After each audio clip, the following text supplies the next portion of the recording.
won't mind the Phantom.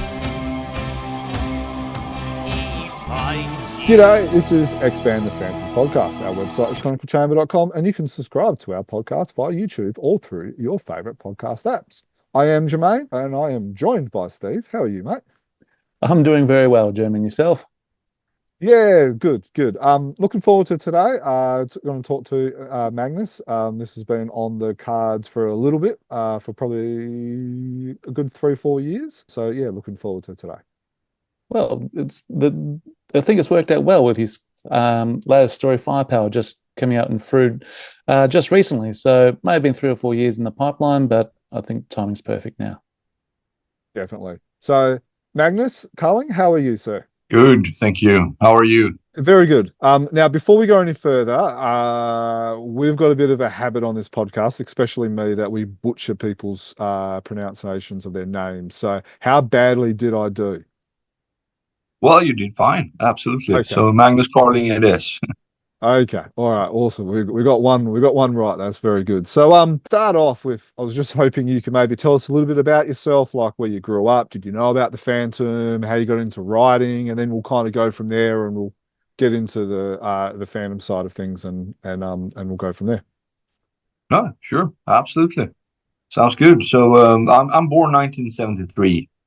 So I grew up in the 80s and comics were a lot bigger thing back then than it is today, and the Phantom was certainly one of those comics that I read a lot and really enjoyed. Funny thing is that I read Diane's adventures long before I got to know her, and I could remember that back when I started working with her. I could remember the adventures she wrote. But we can talk more about that. I've always been a writer of stories and storyteller, as far as I can remember. I enjoyed telling stories, exaggerating my own adventures as much as I could. And that led me to write stories that I wanted to read. The things that I like to read was something I'd like to sort of copy or start writing myself. So I was a big fan of Tolkien, Lord of the Rings, and C.S. Lewis. So I started writing fantasy. And that didn't do that well back in the days in Sweden. It was kind of hard to get a fantasy story out. So I switched to my second favorite authors, Stephen King and Dean Koontz. So I started writing horror stories, which were a little bit easier, but not as easy as if you were writing crime stories. That's much easier, both back then and these days. So I started writing a lot of short stories, which were published in magazines and had great fun. But I've always had an ambition to try and make a living out of writing, which is difficult for anyone. It's just a handful that can really do that. But that also made me, I made contact with Diane online in a writer's forum, and we talked about how do you write comic script. So she helped me out with that, and I got a few stories published in Swedish child comic Bamse, which is it's a kind of a Nordic fairy tale story with animals that speak and are have their conflicts. Very, very, very successful. And I also got into another story called 91. It's funny stories about young men being in the military. Yep. So, but after that, it took some time before I got my stories published. And I actually started writing books with Diane as well. We have a trilogy called John Romeo series, which is about a detective that has a supernatural ability to detect energies. So he can, if he walks into a crime scene, he can more or less sense what's been going on there. But it's very difficult for him because it's overwhelming. So that series, we published that through a company called Vibrary Books. So they are only available as audiobooks. But after that, I got published my own book, Dark Code, which also is the first one that's been translated to English. And that is tightly connected to the adventure we'll talk about today with firepower, because the idea in firepower has a lot to do with the idea in Dark Code. Dark Code is a trilogy about the super virus that can essentially turn down everything, every single computer across the globe can be shut down by this super virus. So it's kind of the same idea as in firepower. And that was successful. It's a techno thriller, international, very high paced, interesting story, which people in the IT business especially like, because they understand the things behind the scenes that we are so dependent on IT these days. Yep.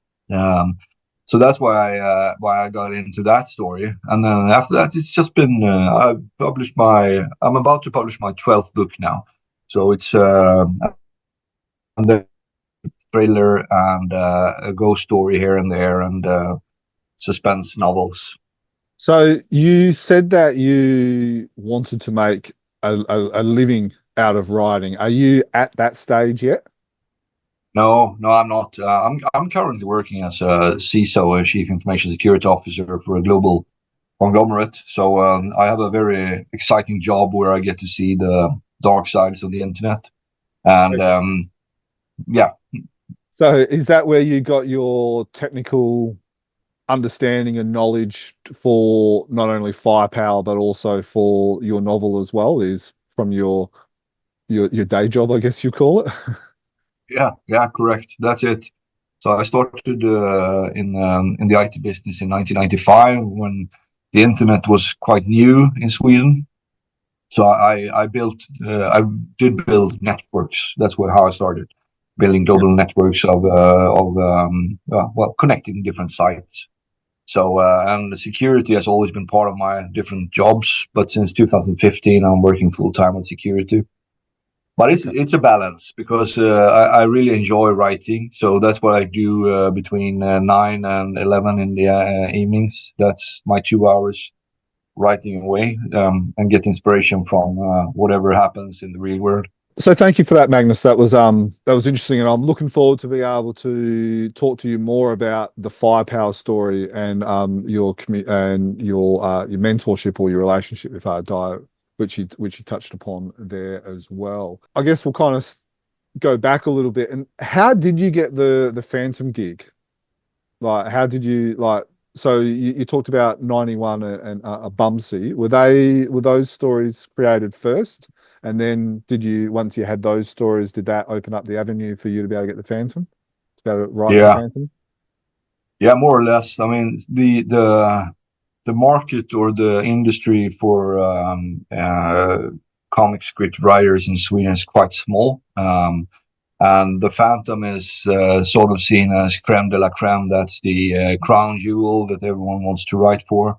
And since a lot of us that grew up with the Phantom has really kind of a tight relationship with the stories and the characters, because they were an integral part of of us growing up. They are all these comics are owned by the same house, Egmont, So I mean, if you're in one of the comics, it's easier to get into the others. So yes, that's how it happened.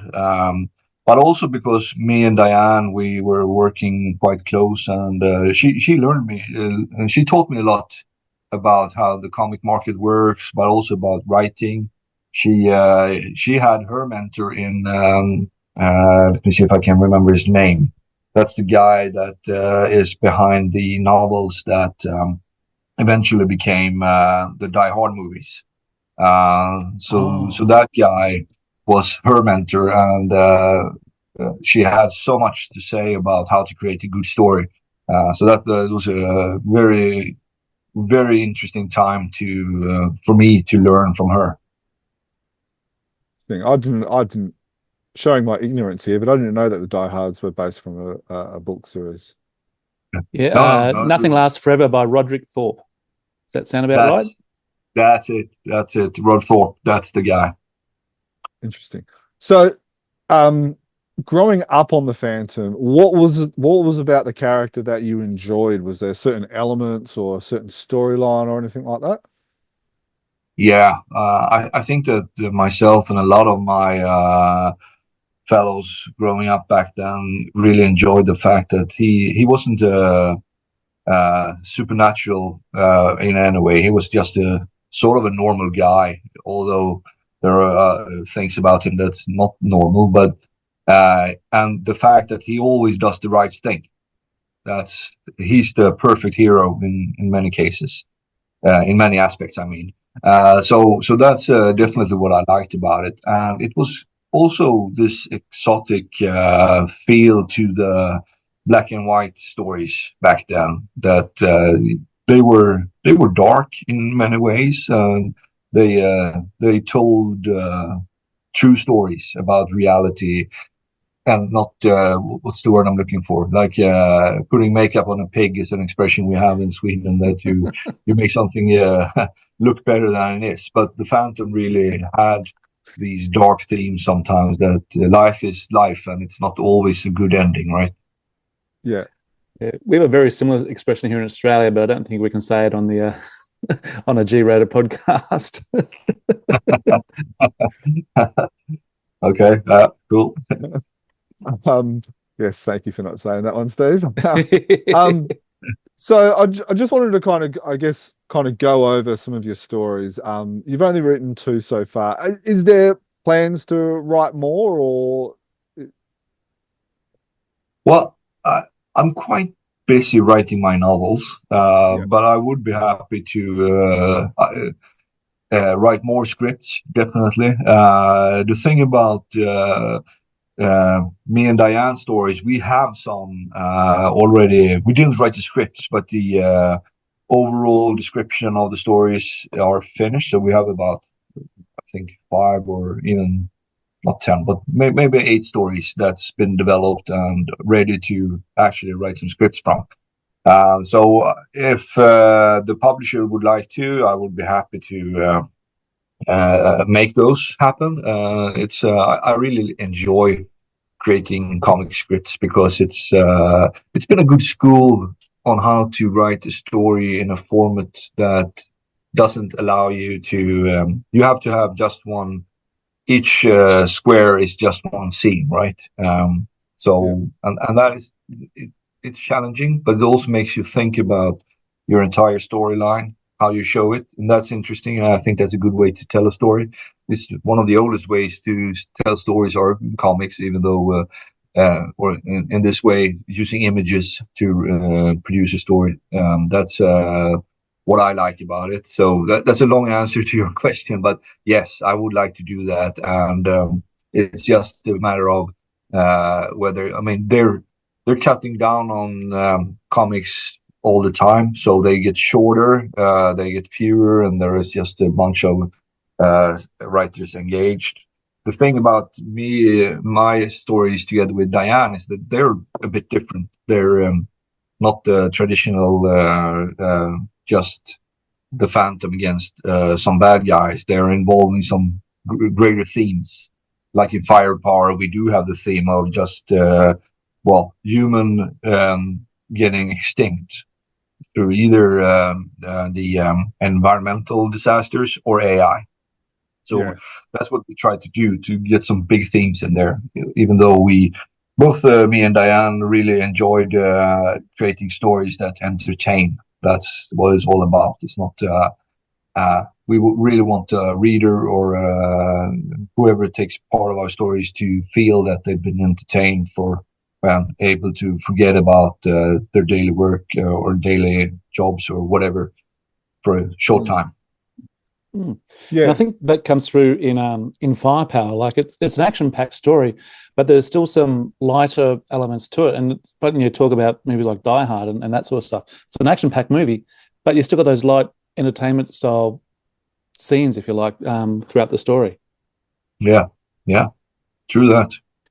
You mentioned before that you've got a few stories in development. So obviously you don't go out and write a full script, but is it just like a couple of lines, like an elevator pitch type thing that you've worked on at the moment, or is it a bit more of a blurb? Or a story outline when you say about you got these 6 to 8 in development? They're pretty much complete descriptions of the entire story, including characters and everything. So the way we worked and the way I work as well, and I know that Diane did that too with her stories, is that even for a novel, I do write a complete description of the entire story, and then I just go typing away. So once I've done the first part, then it's quite easy to develop the story into a script or to a full book. I think that's one of the things I like about these type of podcasts is you get these insights on how people work, whether it's writing or whether it's illustrating or drawing covers and stuff like that as well, because it like I find it interesting, and the way I figure it is if I find it interesting, I'm sure there's others that find it interesting as well. Yeah. So if you're on YouTube, you will see the stories as published in the free comic as we kind of flick through them and all that.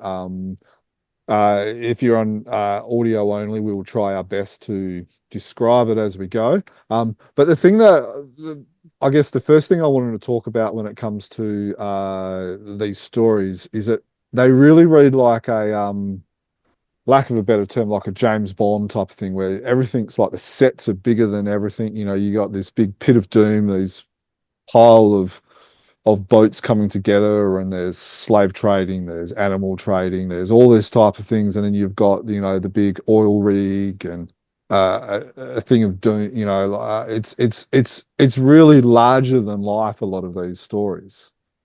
Mm-hmm. Yeah.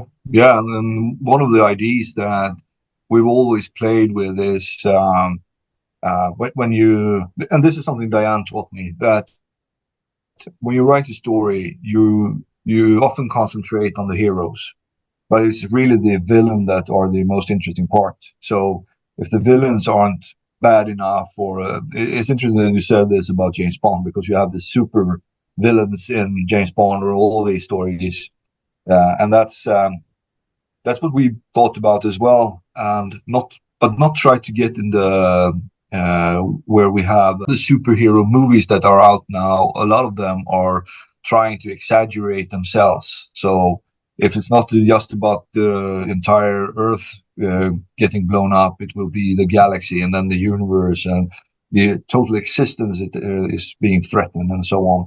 So you get an inflation in badness in the characters or the villains, but we wanted to explore that from a psychological depth more than just trying to make the bad guys badder every time we write a new story.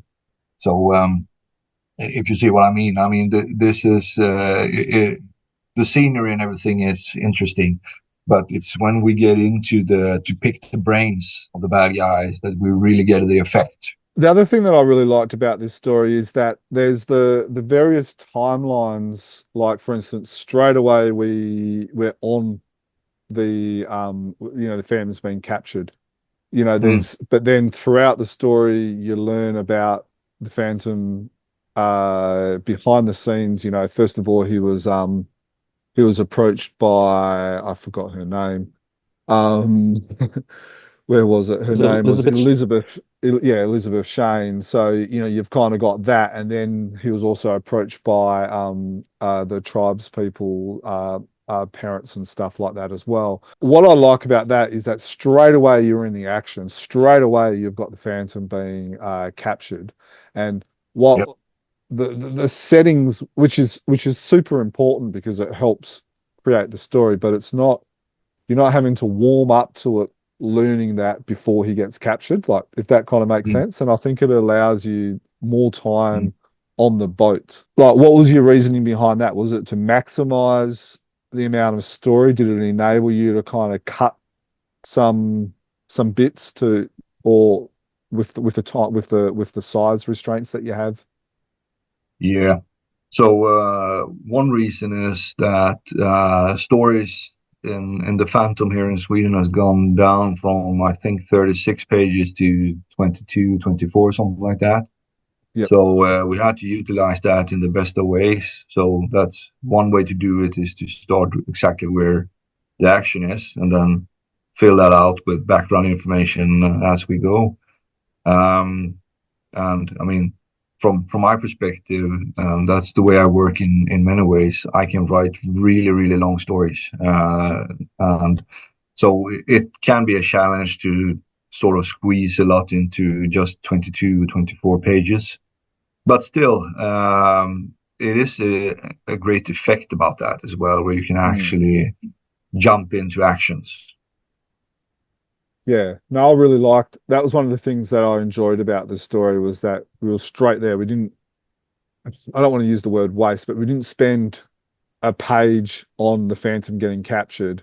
He's just captured and we're straight into it, if that kind of, and then that way we got several pages of the Phantom battling snakes and gorillas and lions, and the artwork was really cool as well. So, I did kind of like that. Yeah, me too. One of the other things that I liked about this story was here, Elizabeth, her brother was Len Jerome, who was the one that saved Hero in the Hero's Death Sentence, which was published in Australia back in 1993, and I believe it was another story as well. So was that a Diane's little tidbit that she kind of added in there? Yeah, it was, and we had a long chat about that. I remember this because she had an idea of making the Phantom more human. In many ways, he added more feelings to the story. Back then in the 80s, there was a lot of the original story. I think was published in mid 80s. But anyhow, her idea was that it was a lot of alpha male stuff for the Phantom. He was really a tough guy, so she wanted to soften him, and that I think in another adventure he breaks the back of a villain and really gets bad conscience about that because he didn't want to cause anyone that. Same thing with the Hero. I mean, that's his next to Devil. That's his best friend, right? So making him sick or threatening him, that was one of the ways to show that the Phantom is not just a tough guy. He can cry. So and tying that into this story was kind of neat. I really liked that. Yeah, no, I did as well. Do you remember the Hero's Death Sentence, Steve?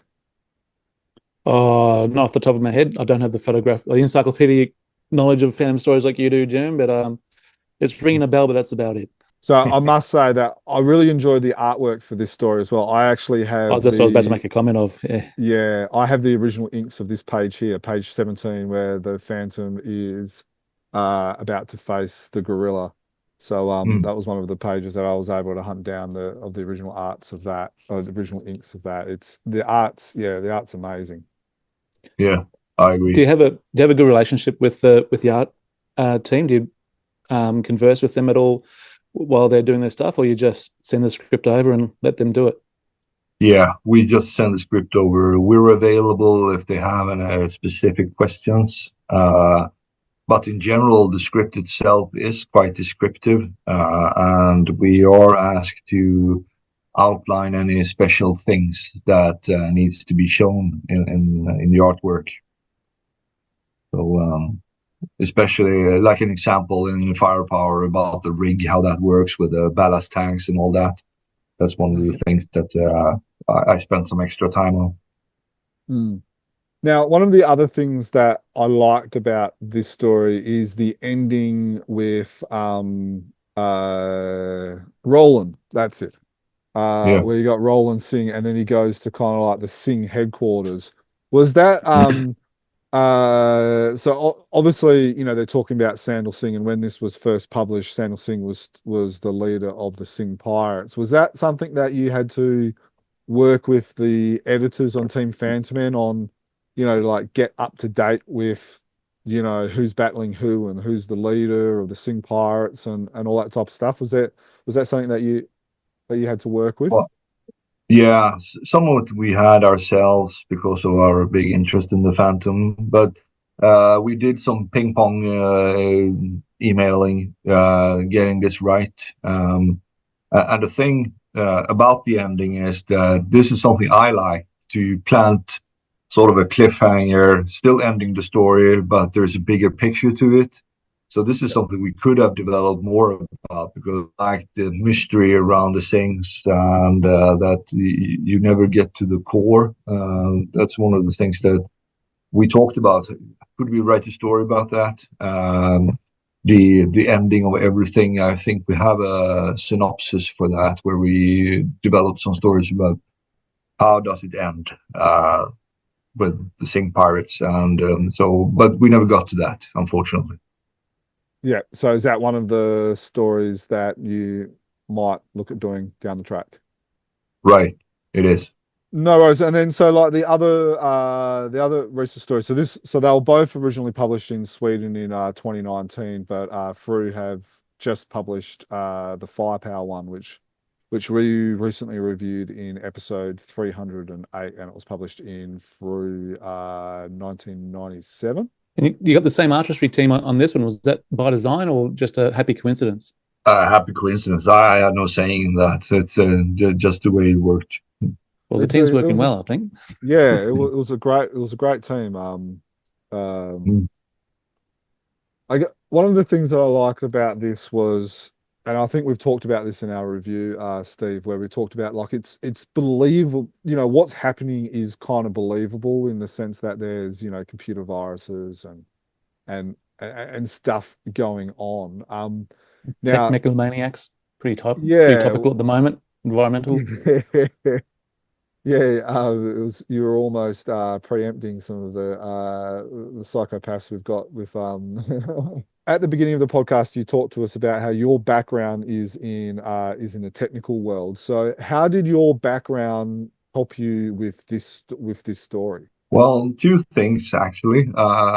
One thing being that I do think that we've been too dependent on IT and OT, operational technology, as well. So it's very, very vulnerable. And we are seeing that these days, where we have cyber attacks and everything on critical infrastructure from nation states that are attacking each other. The other thing is, at the same time that we wrote this, I had my other story, Dark Code, published. So the Dark Code trilogy is about this super virus that can basically shut down the entire world.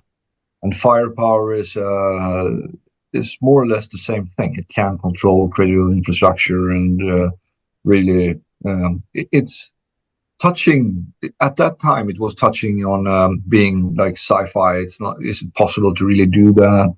These days, we're seeing more and more advanced technologies that can really do these things. And wherever this is going, I mean, that's a topic for an entire podcast. We could talk a lot about how more and more advanced AI is being used to attack critical infrastructure, critical systems, and everything, but also about hardware viruses. If you can control the manufacturer of computer chips, then you could embed hidden code. That's the term, dark code. So it's being hidden in the hardware itself, and nobody could detect that. So that's that's a long way to answer your question, but yes, my background in the IT business and being a writer of techno thrillers at the same time, that's how I came up with this idea. And this that happens in the story, where you actually have someone attacking a rig, has happened in reality.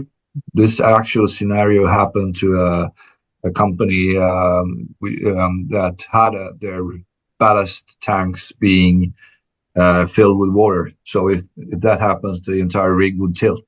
And that was because hackers gained access to it and started manipulating these systems. So it is possible. It could happen. Yeah. It's not that far. Yeah.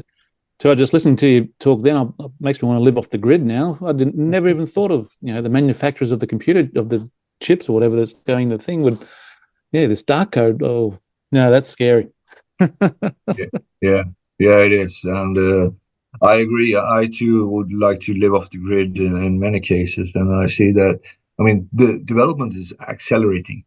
So I mean, we're seeing so many new AI systems being developed all the time. Who knows whether?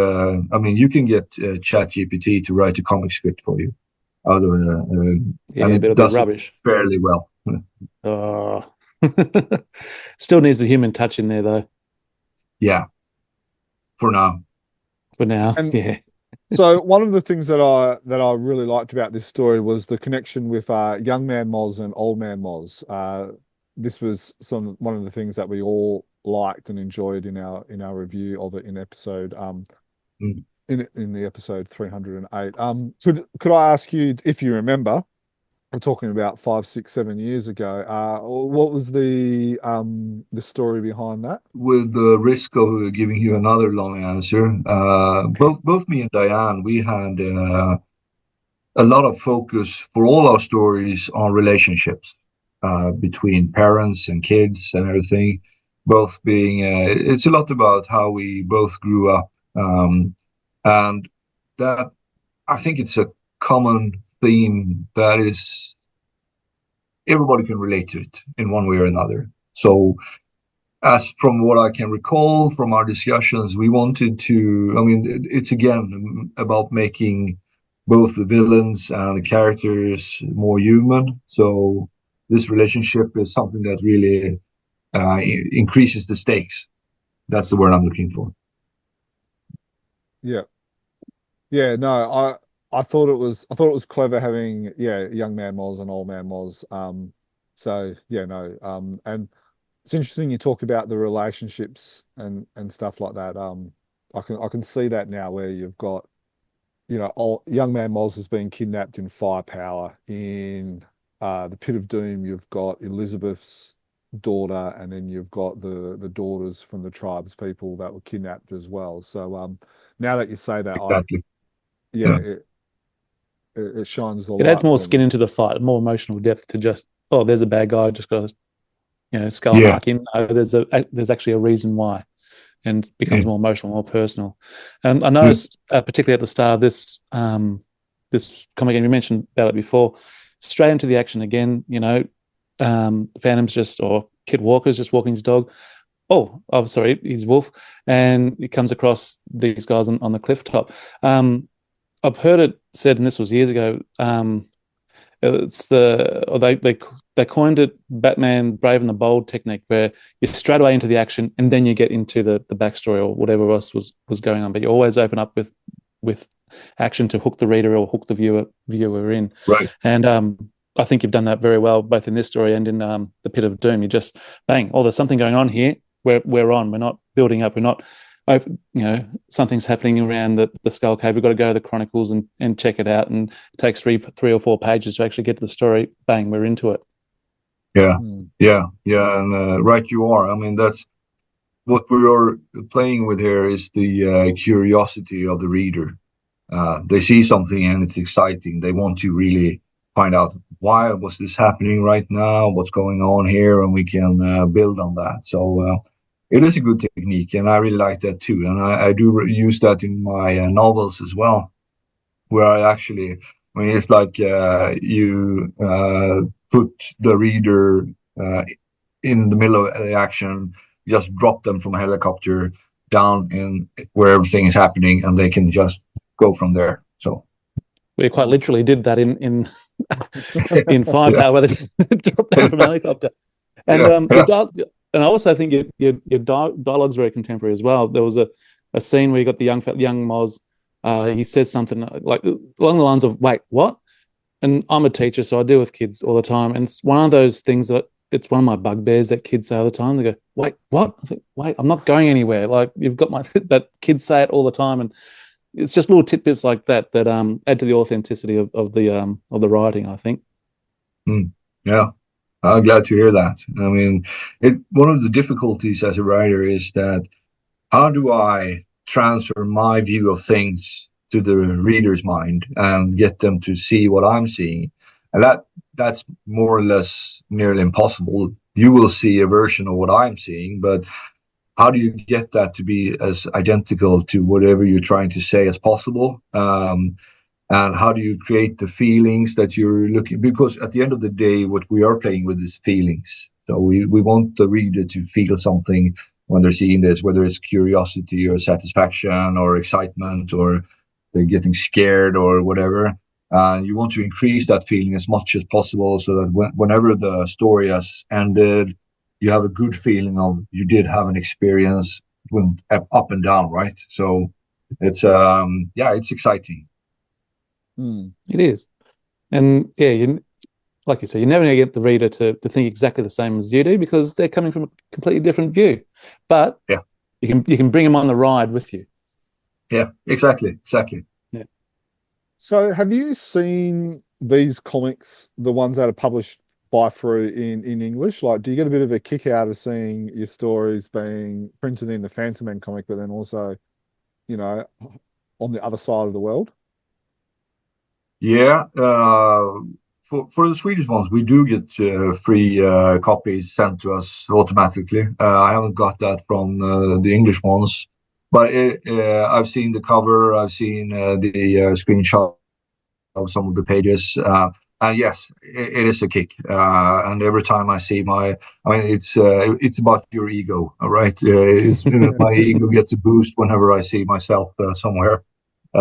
And I have a crime novel called The Woodsman that's being translated into Polish, Spanish, and English now, and that is exciting because those are Dark Code is out on Amazon, the first part at least, so that's a big market. But also these local markets like Poland is couple of million people. I don't know how many, but at least tens of millions of people, and Spanish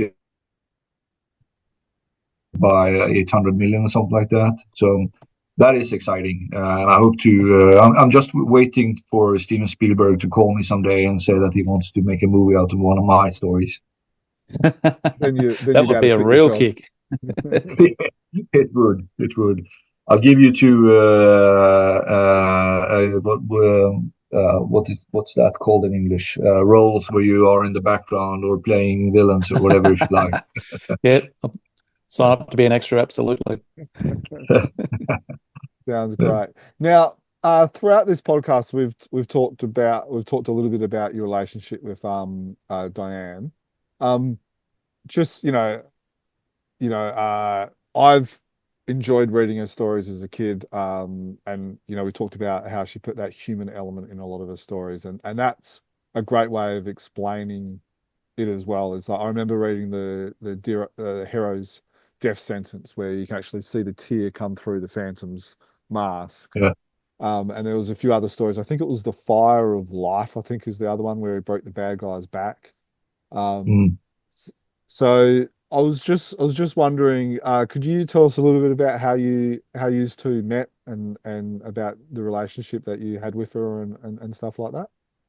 Yeah, sure, absolutely.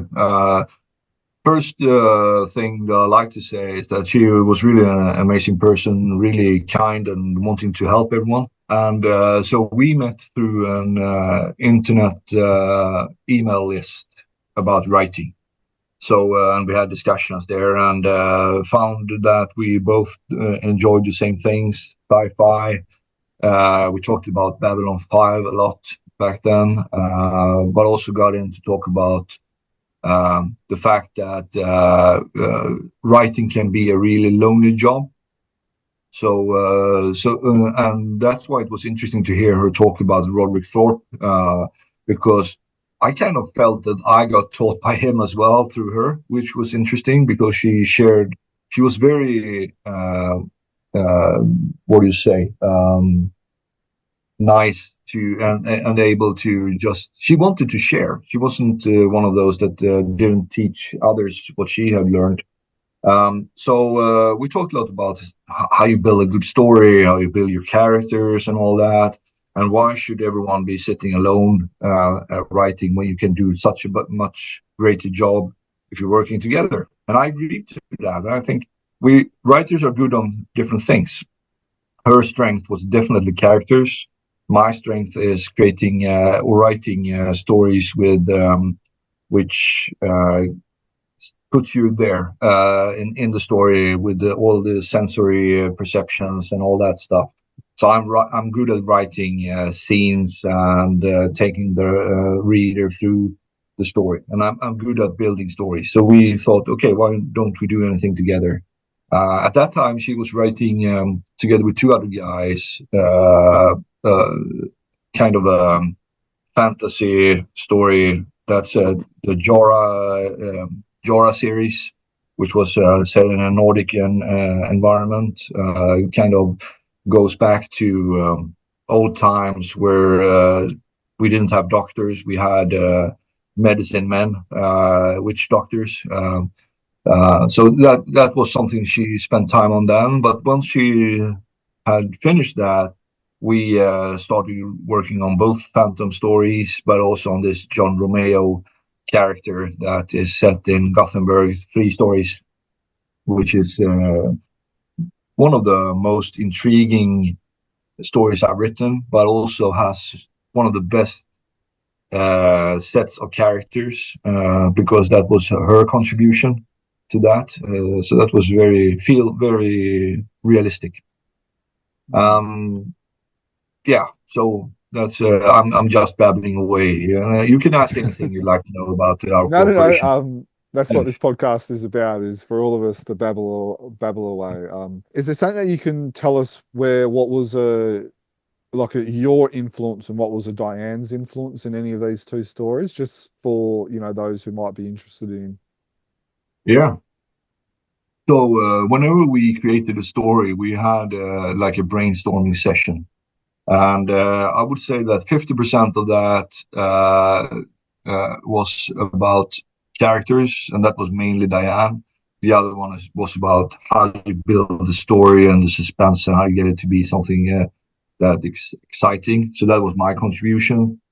But then we were both good at both sides, so to speak. So we could challenge and the way someone would speak. So we kind of washed the final product several times, where we went through and improving it in iterations. So, but in general, Diane's biggest contribution was always characters and how they relate. So a lot about the relationships came from her, but also from our discussions about family ties and how you work with your relatives. And I mean, every family has their skeletons. So we were open to that. Let's dig those skeletons out and use them. So it's, I mean, that's, if you flavor your stories with real world scenarios of things that has happened, you get them more realistic and more intriguing for the readers. So that's what we did. Stephen and I have done a little bit of research about you, so we're going to ask you some personal questions as we kind of begin to wrap up. In some of your bios and all that, you make mention that you got a couple of dogs. What type of dogs you got? Well, I have 3 dogs. One is a mix between American Bully and Dogo Argentino. She's originally from Barcelona. So we took her home from a shelter down there through an agency. So she lived for a year on the streets. I'm actually writing a children's book about her life, but that's yet to be published. The other one is a Gąski Polski, which is a Polish hunting dog. Very, very funny dog. Has its personality. He can't walk across floors that are too slippery, so we have to have our carpets out. And then we have a beagle as well. So, and which also is from, actually, the beagle has a very interesting story. He's a gangster. He's also in Barcelona and used to be a breeding dog down there until the police took him in a SWAT team happening of some kind. This criminal gang used to be 5 or 6 beagles to breed other beagles and sell them. So he's been saved from there. So he has his own story. It could also be funny or interesting children's story sometime. Look at you go. And you've created a gin. Yeah. It's Sweden's first author gin. I might think it's the world's first author gin because I haven't found one before. And that's one of my friends has a distillery up in Uddevalla, the town 10 Swedish miles north of Gothenburg. So he created a number of gins waiting for his whiskeys to mature. And one of them is called the Magnus Carling edition. It's a Navy gin, which is one of the best gins I've tasted. Actually, completely true story. It has a hint of something I don't know what's called in English. It's not cinnamon, but the other part you have in buns. But nutmeg? No, not nutmeg. It's called kardemumma in Swedish. I have no idea what it. Yeah. Cardamom? Okay. Yeah. Is that it? Okay. Yeah. And that's an interesting taste in a gin. But if you drink it like it is, you will feel that you have actually eaten a bun or a cake, which. It's good. It's really good, both in a gin tonic, but also as in a dry martini or a Negroni. It's the reviewers that receive this gin to test it are really excited about it. So we're submitting it to a local contest next year. Yeah, wow. Very good. Well, best of luck with that. Thank you. And then you were telling us before we were recording that that you're a hunter, which probably explains some of your dogs as well, and you use some of that meat for your barbecuing. You're also a bit of a barbecuer. Yeah. So that's another dish? one. I do have a lot of them actually, but right you are. The hunting is mainly wild boar is something that we hunt here. We have a lot of them. Quite dangerous to hunt sometimes, but they're really tasty. So one of the things I really like to do is do pulled pork from wild boar. That's and I have this Kamado barbecue. This large. It's like a large pot actually, but I do that in there, and that gets really, really good. And I also created a Facebook group called We Who Love to Barbecue, but in Swedish. That's been growing exponentially since I started. So it's over 40,000 members there that are enjoying barbecuing and sharing tips and tricks. So the latest thing I got into now is trying to flavor my own cowboy butter, which I know is trending on TikTok. Everyone is doing that, but I'm trying to change it a bit and get a little bit more of heat in it. That's me back and forth doing too many things and having too little time. It's good to have hobbies. Yeah, no, look, appreciate telling us a little bit more about yourself. Before we go, is there anything that we might have missed or something you wish that we could have talked about, or anything from a fan perspective or from your writing or anything like that?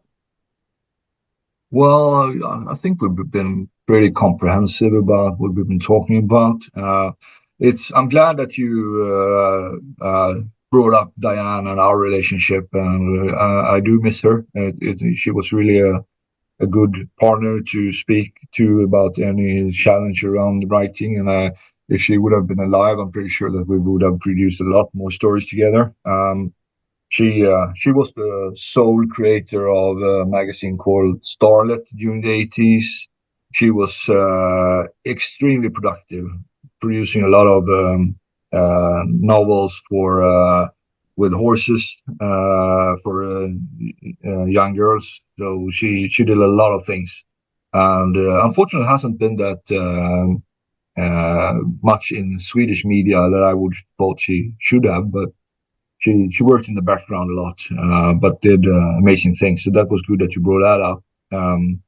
Other than that, I think that it's too bad that kids aren't reading comics as much as we used to do back in our days, because I think it is a really good way of telling stories, and I hope it doesn't die out. I don't think it will, but I think there is a risk to it. And yourselves is really good for creating focus on the great stories that we could create. So really appreciate you joining us. Thank you, Magnus. Steve, thank you for joining us as well. My pleasure. Thank you also for those who are listening and or watching us. Our website is chroniclechamber.com and our email is chroniclechamber@gmail.com. We would love to hear your thoughts, feedbacks and opinions on our social media platforms or over at the YouTube channel. If we've missed a question from Magnus or something that you would like to be asked, let us know, or you can subscribe to us via YouTube or through your favorite podcast apps, including iTunes or Spotify. One last thing, Magnus, if someone wants to follow you, what are some ways that they can do that? Well, there are a number of ways. They could have a look at my webpage at magnuscarling.com or Instagram or Facebook or X or Threads. I'm on all those. So, and they're all open. So it's just follow and see whatever I'm up to. Awesome. Very good. Thank you. And thank you, listeners. Please get in contact with us. And as always, happy fansming. Happy fansming. Happy Fan. Thank you.